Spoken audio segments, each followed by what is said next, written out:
Welcome back, everybody. Today we'll be doing a very special show. We'll be talking about the first Republican primary debate, which just happened. If you'll notice when this video is posted, this is just about an hour after the debate ended. That's because I'm jumping on the camera. I took some notes during the debate, and I'm going to talk about what happened. And there were some big things that happened in this debate. I haven't really had a chance to even look at my notes. I'm simply going to walk everyone through what happened in the debate and the winners and the losers of what happened. As always, this episode of the Josh Carr Show is sponsored by Gulag America, which of course I'm wearing their shirt today. A little bit more from them later. Let's jump right into what happened. So first off, hats off to Doug Burgum. He tore his ACL yesterday. Again, today is Wednesday I'm talking about. It's Wednesday night right after the debate. Hats off to him because Tuesday he tore his ACL playing a pickup game of basketball. And he was up there the whole time. He didn't look like he was in pain at all. I'm sure he was on some crazy pain meds or something. But he was at the debate. Didn't know anything about him. I thought he did a pretty good job in the debate. Other than that, though, I am not going to talk about Asa Hutchinson or Doug Burgum. And it's really no disrespect. Like, if you're a big fan of them, I apologize that I'm not talking about them. They barely made it to the debate. They're probably not going to make it to the second debate. They weren't given quite as much time as the other people. I thought they were given a generous amount of time. Fox News did a really good job, I thought, of moderating this. They took a really hard position against a lot of interruptions, which happened mostly through Vivek Ramaswamy and Mike Pence, which we'll get to in a second. But hopefully I'm not offending anyone by saying I'm not going to talk about Asa Hutchinson or Doug Burgum. They didn't do anything particularly noteworthy. They didn't do anything bad. It's just I don't think that they have a big shot, so we're not going to talk about them. That's how it is. A few observations. I want to give a few observations generally of the debate at the beginning of today's episode, and then a few at the end. The first one that really I thought was a great thing was Joe Biden was actually not talked about a lot. And one could say, hey, but Joe Biden is really bad. This next election needs to be a referendum on this. This is something that the Republican nominee can get to in the general debates when they're debating Joe Biden. It's that I can't even imagine that day because it's going to be so bad for Joe Biden. It's going to be awesome. But basically, they didn't need to talk about Joe Biden because it's not about Joe Biden. It's about the Republican nominee. And although people did bring it up, usually regarding the economy, because the economy is booty cheeks, as I've talked about in the past, for the most part, people talked about the future. And as we'll talk about a little bit towards the end, there was a big emphasis on moving forward rather than looking back. That was particularly true when it came to Donald Trump. Now, what we're going to do today is I'm going to basically walk us through every single person that was up on the debate stage, some of their highlights, as well as how they interacted with some other people. I'm just going to talk about my impressions and what happened. First, we're going to talk about Tim Scott. Tim Scott was pretty good up on the debate stage. He really hit hard on education. He talked a lot about the economy. He's been a very good senator, and so I appreciated him sharing his story. He did good, but it wasn't particularly noteworthy, and he was very cordial on stage, which is not a bad thing necessarily. It just meant he got a little bit less debate time. That's just the reality of how these things go. It's a little bit of a reality TV show. One thing that was particularly difficult for Tim Scott to get around, and he didn't do great, is they asked him a question regarding federal spending, and it was very clear from his answer that Tim Scott is not committed to stopping spending. He basically talked about stopping spending, but then was pushed by Brett Baier, on Fox News on how he had passed huge spending with other Republicans in the past. And he didn't really have a legitimate rebuttal to that. He kind of just did his politician-y thing and slithered around it. So that was kind of his worst moment for the night. Other than that, he had no blunders. I wouldn't be surprised if we see his numbers go up a bit, especially as he takes from Mike Pence, who I predict will go down a bit, and then Asa Hutchinson and Doug Burgum, who are going to drop out of the race completely, along with the people who didn't even make the debate. So I expect his poll numbers will go up slightly, but it's hard to say for sure. Really quick, before we move on, we're going to talk about Mike Pence and Vivek Ramaswamy next. I want to talk about the sponsor of today's video. That is Gulag America, and I'm wearing my shirt today. Really quick, a little bit. So I've partnered with Gulag America because they are a company that I believe in. They were so one of the founders of the company is actually a veteran. So if you love supporting veteran-owned companies, support Gulag America. It is an apparel company. As we approach sweater weather, they have excellent hoodies for both men and women. They have t-shirts such as this. They work as a great gift please consider using my link, JoshCarr10, for 10% off at gulagamerica.com. Again, that is JoshCarr10 for 10% off at gulagamerica.com. Now, moving on to Mike Pence. I want to talk. So, the reason why I have to pair up Mike Pence and Vivek Ramaswamy together is because they were at each other's throats the whole time.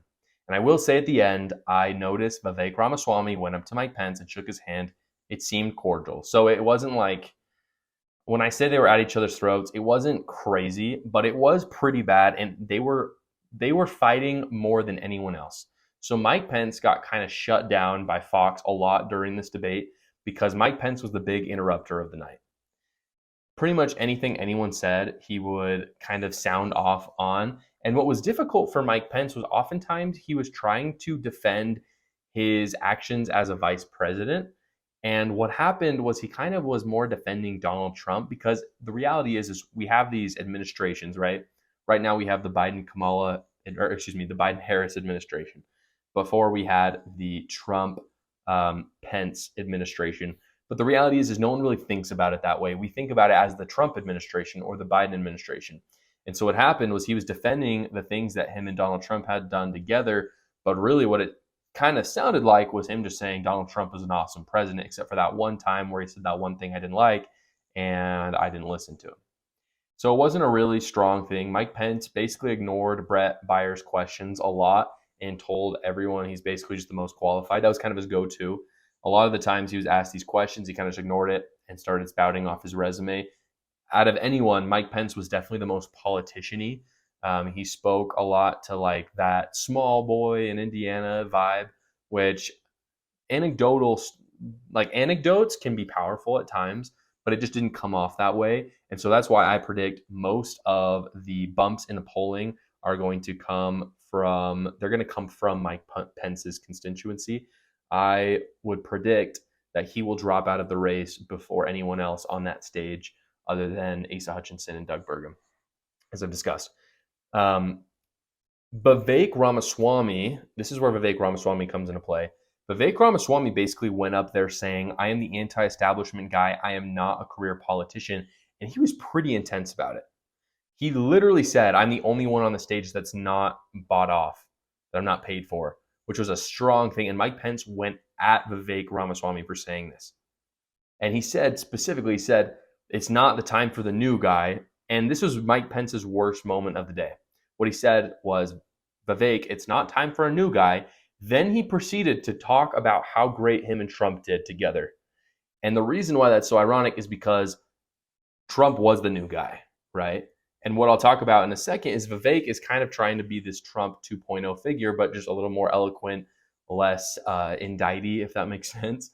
And so Pence sounded like a real hypocrite because he's saying basically, not time for a new guy. It was very clear that he was saying that we were great when we were the new guys, and it just didn't play really well. Vivek Ramaswamy had a lot of loud cheers for him at the beginning of the day. There was a moment where he was booed a lot. That was the moment where he just went at the other Republicans for being, he called them super PAC, paid off, and all those things were true. It was a little disappointing to see him at the beginning of the debate. I think he kind of lost himself in wanting to be that Trump 2.0. At least that's what I saw. And so he was going really hard. And I think it got to a level where it seemed like he was kind of mindlessly attacking the other candidates rather than giving real poignant criticisms of their campaigns or the way they had governed. Vivek Ramaswamy talked a lot about how corrupt they were, which, like, he used the word corrupt, I believe, or at least a word akin to that. And so it elicited a lot of politicians who were kind of pissed, especially Chris Christie and Mike Pence, and it did get some boos as well. So again, it seemed like Vivek Ramaswamy is kind of trying to be the new Trump. I'm not a big fan of it. I'm generally a big fan of Vivek. His strongest moment of the night was towards the end. This all happened in about the first 30 minutes of the debate. It seemed that there was a little bit of a turn after that 30 minutes, and he became much more likable and had a really strong finish. The best thing was at the very end, he said he was talking about education, and he was just very succinct about what he would do. He said he would abolish the Department of Education, and he would basically make nationwide school choice a thing and really attack local teachers' unions, which most Republicans agree with that, and that's not something that was particularly revolutionary that he said. but the way he said it was very succinct, and it was better by far than the other candidates up there. And so I think he had a strong finish because of that. I think we might see a slight bump in Vivek Ramaswamy's polling as well, though I would not consider him the winner of the night. The winner of the night might surprise you, so stick around for that. Nikki Haley is next. So Nikki Haley was very good. Nikki Haley was, she had some really solid answers. For the most part, I would say she was the most succinct person up there. I've always been a Nikki Haley fan, and so in some ways, it kind of validated me remembering how good she is, especially on a debate stage. I was really impressed. She attacked Republicans, which is really good. She kind of took a play from Donald Trump's playbook. She really attacked them for the huge spending on COVID. And this is a great thing for her because she was able to attack Mike Pence as well as Tim Scott, who are kind of the people on her same level as of now. It didn't work great, unfortunately, against the big boys like Vivek. Well, Vivek's not a big boy, but he's bigger than her. And Ron DeSantis, who is a big boy. It wasn't effective against them, but she was able to attack Mike Pence and Tim Scott on COVID spending and how Republicans were the ones who had really done that, and they were the ones to blame. And there were a lot of cheers for that. Generally speaking, we're at a point where if you critique the Republican Party and you are a Republican and you do it validly, the audience is going to love you. I mean, that was a good move politically. It's what Trump does. She specifically called out Mike Pence. She was pretty brutal. She called out DeSantis and Trump for big spending. DeSantis, in my opinion, I think that attack didn't land in quite the same way because of his handling of COVID, but DeSantis was a proponent of huge spending as well during that time. Nikki Haley said that Trump can't win. I think that was a really smart argument. I was really surprised as well to hear that she would be critical of Donald Trump because she worked so closely with him and had a lot of good things to say before. It seemed that up until this point that she was not really trying to take that hard line attack on him. That was probably the first time, and granted, I haven't followed her campaign as closely as maybe Ron DeSantis or Vivek Ramaswamy, but it was the first time that I really heard someone, or rather heard Nikki Haley attack Donald Trump in such an outright way. And it was really refreshing, frankly, and I think the audience received it well. Nikki Haley essentially was arguing that Biden will beat Trump and that 2020 and 2022 is evidence of that. Nikki Haley was a much stronger debater than I previously thought, and she probably overall had the best lines without attacking other people. So just on the merit of her ideas without kind of combating them against others, I thought she did very well. Next up, we have Chris Christie. Chris Christie was kind of the second person at Vivek Ramaswamy's throat. He was very upset when Vivek called them bought and paid for. Like, he really freaked out. Chris Christie got super booed at the beginning of the debate, probably one of the top moments to watch. And he gets very uncomfortable and, frankly, kind of loses his words. And this is when Vivek attacked him for being an anti-Trump campaign. Out of all the attacks that Vivek gave, this one was the best one. It was actually a really valid attack because as of now, Chris Christie's campaign has really been about Donald Trump. It's been about January 6th, and it's just been anti-Trump. I mean, that is what his campaign is all about. And Vivek just goes straight to the heart of it and attacked him on it. And it put Chris Christie in this really defensive position. And I think he lost a lot of steam. It was a bit of a struggle, honestly, for him. Chris Christie said something that kind of bothered me, and I think it cost him a lot of credibility. He basically said that Trump said that Putin was a genius, which is something we've heard so much, and it's taken out of context. Essentially, they were talking about the Ukrainian war, and basically Donald Trump said that Putin is an evil genius. That was the sentiment behind it. He was saying he was a genius, but he's saying he knows what he's doing. He knows how to keep power. And Democrats immediately jumped on that and said that Donald Trump loves Putin. And Chris Christie just did the exact same thing. And Vivek Ramaswamy comes out and he basically says to him, if we wanted to watch someone just attack Trump randomly without any merit, we just go flip our channels to MSNBC, but we're not doing that.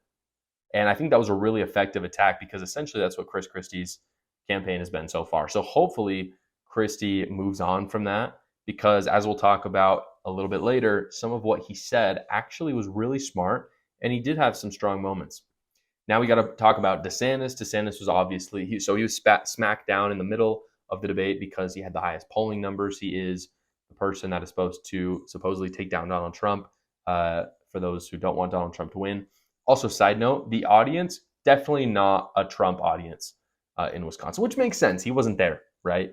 I think that's important. I would have to say like 80, like this is just my vibe from the audience and the energy they were putting off in the applause, but I would have to say 80, 90% of that audience was not voting for Donald Trump.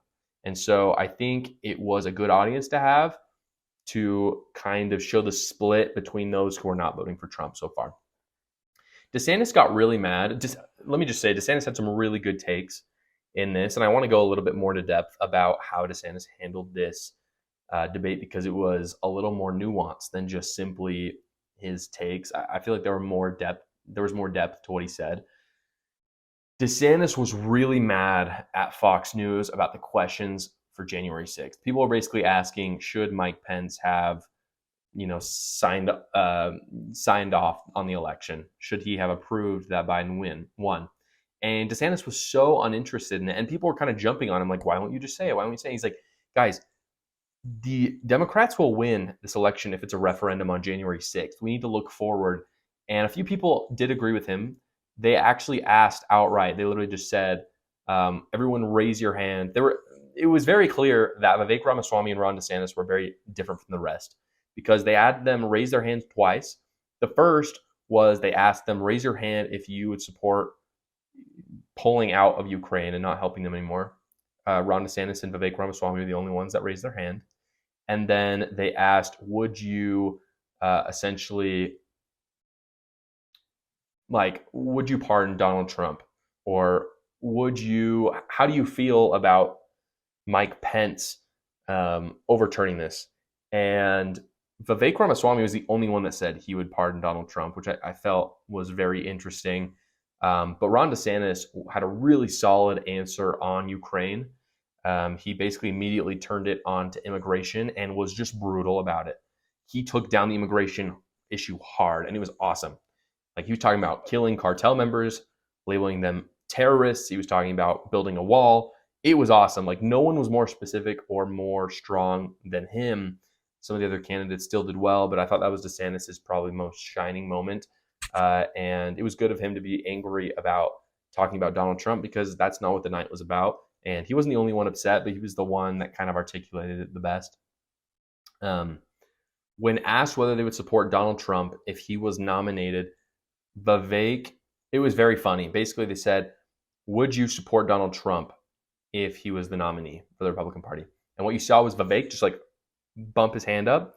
And every other candidate, I kid you not, like looked next to each other and like put their hand up. Every single one except Asa Hutchinson. He was the only one that didn't. So credit to him for sticking. Asa Hutchinson and Vivek Ramaswamy are the only ones that like really stuck to it. But straight up, they like, it looked like they'd never thought it. It was really weird. Like, two people had really thought about that answer, and everyone else was just like, yeah, I'll do that. And it was disappointing to see. Like, I'm a registered Republican. To see Republicans not have thought through that issue, or maybe they had, they just didn't know what they were going to answer, and it mattered what other people said. I thought that was really dumb. For that reason, I still think that the winner of tonight's debate was Vivek Ramaswamy, but the only reason why I say that is because of how clear he was and how not politician-y he was. DeSantis, something that I have to say is people keep talking about his personality, his marketing skills, and I have to say tonight was a good example of what people are talking about. DeSantis was not on his game in terms of answers. His answers were very good, and in some case, by far the best. But in terms of showmanship, it was a little dry. It was a little dry. I wouldn't even say it was politician-y. It was just more dry. Mike Pence was all politician. I want to give fair credit. He's probably my sleeper pick. Like, I wouldn't say he won, but he surprised me, was Chris Christie. And let me just say I'm not a Chris Christie fan. His final remarks were the best final remarks. And some of his responses were very heartfelt. Like, I felt it. And I felt that Chris Christie believed it. I think that was a good moment for him moving forward since he's kind of been labeled as the anti-Trump campaign. But overall, I'd say Vivek Ramaswamy won this debate. The reason why is because it was just clear that he knew what he believed. He was willing to attack Republicans on it.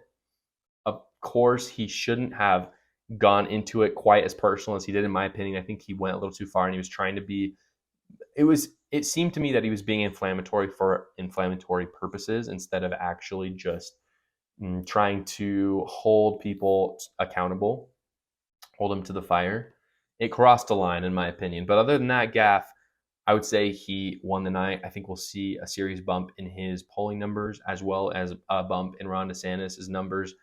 The real question, and I don't know, I think when you look at the people across that campaign, I think Mike Pence is about to lose a lot of votes. I think Asa Hutchinson and Doug Burgum are going to drop out. What I don't know is how many Donald Trump supporters were listening and who they will support. I would have to imagine they'll support Vivek Ramaswamy, Nikki Haley, and Ron DeSantis. That's my guess, but I don't know by how much. And I don't know if any of them even will. If they do, fantastic for them. But that's what it comes down to. They can take from each other, and that's cool, but they're going to need to get some Trump supporters on their side. And so I'm really excited to see the polling come out for that. Those are my takes of the first Republican primary debate. I'm excited to see the one next month. I'll be reporting a little bit more on that one than this one. I actually am traveling right now, so that is why I have not been able to do as much of an in-depth video and split it into more videos and talking about it. But as always, guys, thank you so much for watching. Please consider subscribing down below and supporting me in my effort to give conservative commentary and support truth. Thanks.